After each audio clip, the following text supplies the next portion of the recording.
નવી પદ્ધતિથી carboxylic acid બનાવીએ. નાઇટ્રાઇલ અને એમાઇડ સંયોજનોમાંથી કાર્બોક્સિલિક એસિડની બનાવટ. નાઇટ્રાઇલ અને એમાઇડ સંયોજનોમાંથી કાર્બોક્સિલિક એસિડ બનાવીશું. નાઇટ્રાઇલ સંયોજનો જેને આપણે સાયનાઇડ સંયોજનો કહીએ છીએ. સાયનાઇડ અથવા નાઇટ્રાઇલ એવા બે શબ્દો છે એમના માટે. તો આપણે એનું એક સામાન્ય સમીકરણ લખીએ. RCN આ નાઇટ્રાઇલ સંયોજન કહેવાય. એની પ્રક્રિયા કરીશું. એસિડિક અથવા બેઝિક માધ્યમમાં H+ ઉમેરો તો H+ એ ખરો એસિડિક માધ્યમ દર્શાવે છે, કેમ કે એસિડ હોય એમાંથી સામાન્ય રીતે H+ મળતો હોય. OH- બેઝિક માધ્યમ દર્શાવે છે. તો એ વખતે એની પ્રક્રિયા થશે. એમાં પાણી છે એ પ્રક્રિયામાં ભાગ લેશે. પાણી પ્રક્રિયામાં ભાગ લે એટલે આપણને મળે RCONH2. આ જે સાયનાઇડ અથવા નાઇટ્રાઇલ હતું એમાંથી RCONH2 મળી જશે. RCONH2 જેના આપણે એમાઇડ કહીએ છીએ. આ એમાઇડ એની ફરીથી પ્રક્રિયા કરીએ એસિડિક અથવા તો બેઝિક માધ્યમમાં પ્રક્રિયા કરીએ. જલ વિભાજન પ્રક્રિયા થતી હોય છે. તો જલ વિભાજન થશે. પાણી છે એ પણ આપણે અહીંયા લખી શકીએ છીએ. તો જે RCO છે, RCO એમાં OH ઉમેરાઈ જશે એટલે RCOOH બની જશે. આટલો ભાગ જે RCO છે એ RCO માં OH ઉમેરાય એટલે RCOOH બની જશે. RCOOH carboxylic acid. અને બીજું આ જે NH2 ભાગ હતો NH2 એમાં એક H+ ઉમેરાશે એટલે NH3 માં ફેરવાશે. NH2 માં H+ ઉમેરાશે એટલે NH3 માં ફેરવાશે. તો આ રીતે આપણને કાર્બોક્સિલિક એસિડ મળી જશે. ઓકે. તો સાયનાઇડ અથવા નાઇટ્રાઇલ સંયોજન છે. એસિડિક અથવા બેઝિક માધ્યમમાં પ્રક્રિયા કરીશું. પાણી છે જલ વિભાજન પણ થાય છે પ્રક્રિયામાં. તો એ વખતે RCONH2 બનશે જેને એમાઇડ કહેવાય. પછી પાછું એસિડિક બેઝિક માધ્યમમાં જલ વિભાજન થાય તો કાર્બોક્સિલિક એસિડ અને એમોનિયા બનશે. ઓકે. ધારો કે આપણે કોઈક સાયનાઇડ લઈ લઈએ. ધારો કે આ જો મિથાઇલ સાયનાઇડ કહેવાય. આટલો ભાગ મિથાઇલ કહેવાય, આટલો ભાગ સાયનાઇડ કહેવાય. Methyl cyanide. અથવા ધારો કે બે કાર્બન એટલે ઇથેન અને N એટલે નાઇટ્રાઇલ. બે કાર્બન છે ઇથેન કહીશું, N છે નાઇટ્રાઇલ કહીશું. તો આ રીતે ઇથેન નાઇટ્રાઇલ શબ્દ લખીશું. તેની પ્રક્રિયા કરીએ એસિડિક અથવા બેઝિક માધ્યમમાં. એસિડિક અથવા બેઝિક માધ્યમમાં પ્રક્રિયા કરીશું તો બે કાર્બન છે, બે કાર્બન વાળો એમાઇડ બની જાય CH3CONH2. બે કાર્બન વાળો એમાઇડ બની જશે CH3CONH2 જેને કહેવાય ઇથેન એમાઇડ. આ ઇથેન એમાઇડ સાથે પ્રક્રિયા કરીશું. H3O+ ની હાજરીમાં પ્રક્રિયા કરીએ. ધારો કે એસિડિક માધ્યમમાં પ્રક્રિયા કરીશું. જલ વિભાજન પ્રક્રિયા. એસિડિક માધ્યમમાં જલ વિભાજન પ્રક્રિયા કરીએ.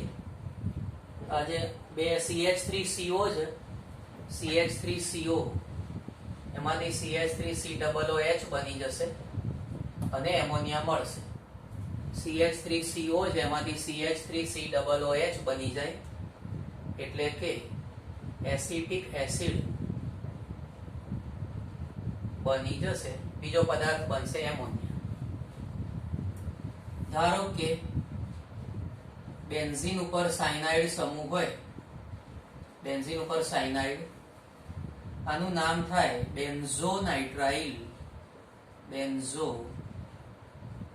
નાઇટ્રાઇલ કહેવાય. આ બેન્ઝોનાઇટ્રાઇલ એની સાથે પ્રક્રિયા કરી એસિડિક અથવા બેઝિક માધ્યમમાં, તો બેન્ઝીન ઉપર જે સી લખેલું છે એમાંથી એમાઇડ સમૂહ બની જશે. બેન્ઝીન ઉપર CONH2 સમૂહ આવી જશે. બેન્ઝીન ઉપર CONH2 સમૂહ આવી જાય જેને કહેવાય બેન્ઝેમાઇડ, જેને આપણે કહીશું બેન્ઝેમાઇડ. આ બેન્ઝેમાઇડ એની સાથે પાછું જલ વિભાજન કરી દઈએ. બેન્ઝીન ઉપર CO છે એમાંથી, બેન્ઝીન ઉપર CO છે એમાંથી બેન્ઝીન ઉપર COOH બની જશે.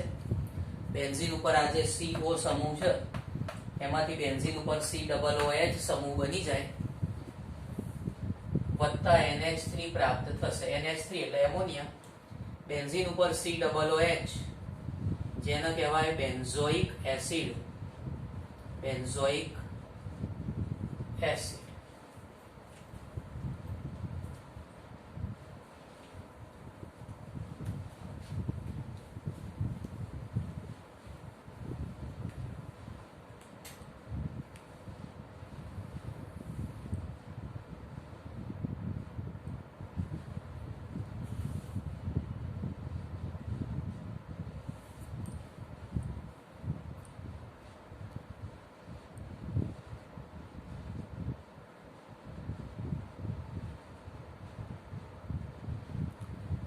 ગ્રિગ્નાર્ડ પ્રક્રિયકોમાંથી કાર્બોક્સિલિક એસિડ બનાવીએ.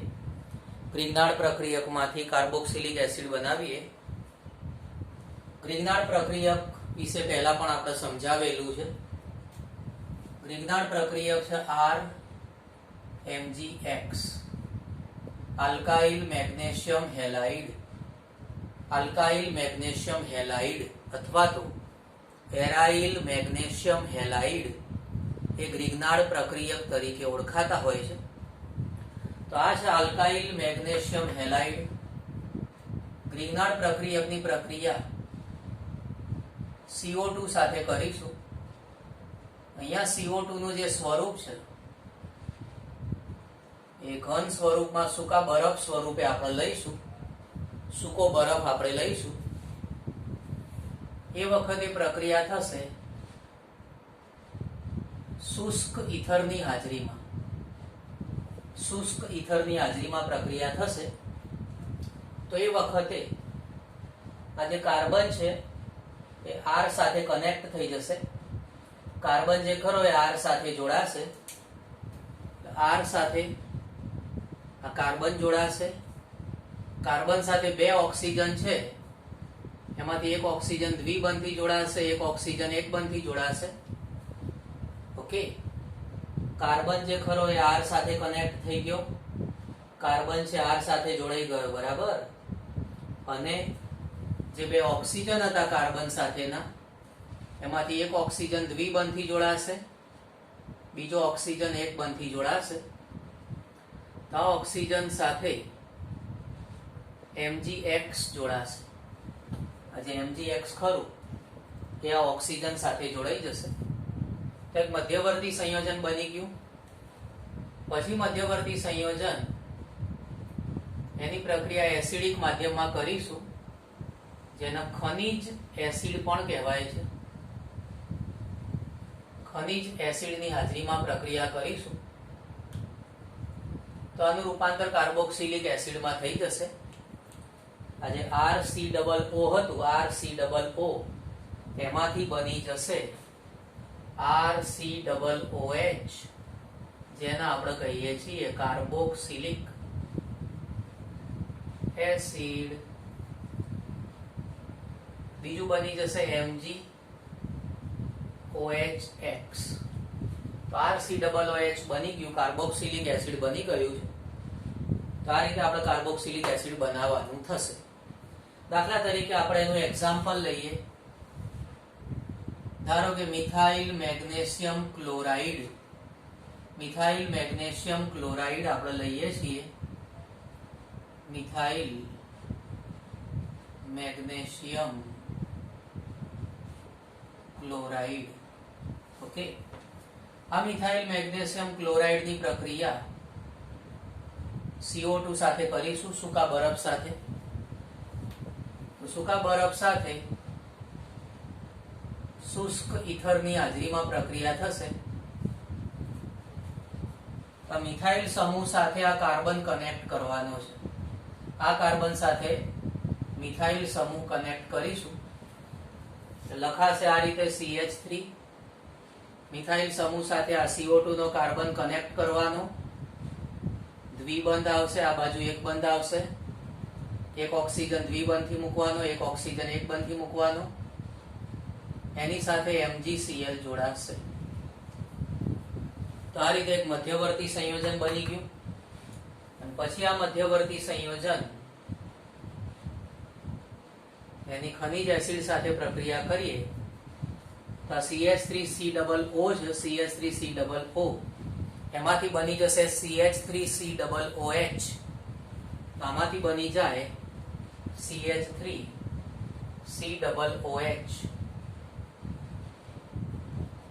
CH3COOH જેને આપણે કહીએ છીએ એસિટિક એસિડ અથવા ઇથેનોઇક એસિડ. એસિટિક એસિડ અથવા ઇથેનોઇક એસિડ કહીશું. ધારો કે આવી પ્રક્રિયા કરીએ એરોમેટિક કેન્દ્ર સાથે. ધારો કે આ રીતે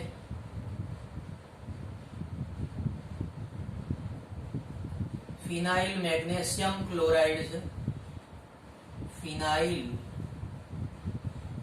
મેગ્નેશિયમ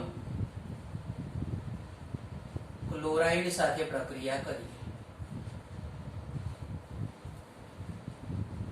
CO2 ની પ્રક્રિયા થશે સૂકા ઇથરની હાજરીમાં. CO2 ની પ્રક્રિયા સૂકા ઇથરની હાજરીમાં કરીશું. તો આ કાર્બન અહીંયા જોડાશે. આ એરોમેટિક કેન્દ્ર છે એની સાથે આ કાર્બન જોડાશે. એરોમેટિક કેન્દ્ર એની સાથે આ કાર્બન. કાર્બનમાં એક ઓક્સિજન આવશે ડબલ બોન્ડ, એક ઓક્સિજન આવશે સિંગલ બોન્ડ. એરોમેટિક કેન્દ્ર સાથે આ CO2 નો કાર્બન કનેક્ટ કર્યો. એમાં એક ઓક્સિજન ડબલ બોન્ડ થી આવશે, એક ઓક્સિજન સિંગલ બોન્ડ થી આવશે. આ MgCl એની સાથે કનેક્ટ થશે, MgCl. તો મધ્યસ્થી નિપજ બની જશે. અને આ મધ્યસ્થી નિપજ એનું જલ વિભાજન કરી દઈએ એસિડિક માધ્યમમાં. બેન્ઝીન ઉપર COO છે, બેન્ઝીન ઉપર COO એમાંથી બની જશે બેન્ઝીન ઉપર COOH. બીજી નિપજ આવશે MgOHCl. બેન્ઝીન ઉપર COO હતું, બેન્ઝીન ઉપર COO છે એમાંથી બેન્ઝીન ઉપર COOH આવી જશે. બની જશે બેન્ઝોઇક એસિડ, બેન્ઝોઇક એસિડ. ધ્યાન આપણે એ રાખવાનું છે કે આજે તમે પદાર્થ લીધો હોય લિગ્નાર્ડ પ્રક્રિયક, એમાં તમે જો એક જ કાર્બન છે. નિપજ બની એમાં બે કાર્બન છે, એટલે કાર્બન સંખ્યામાં એક કાર્બનનો વધારો થશે. જે પ્રક્રિયક લીધો છે એમાં એક કાર્બન છે, તો અહીંયા આપણને બે કાર્બન જોવા મળે છે.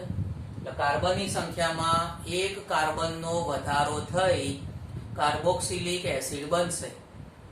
એક કાર્બનનો વધારો થઈ કાર્બોક્સિલિક એસિડ બને છે.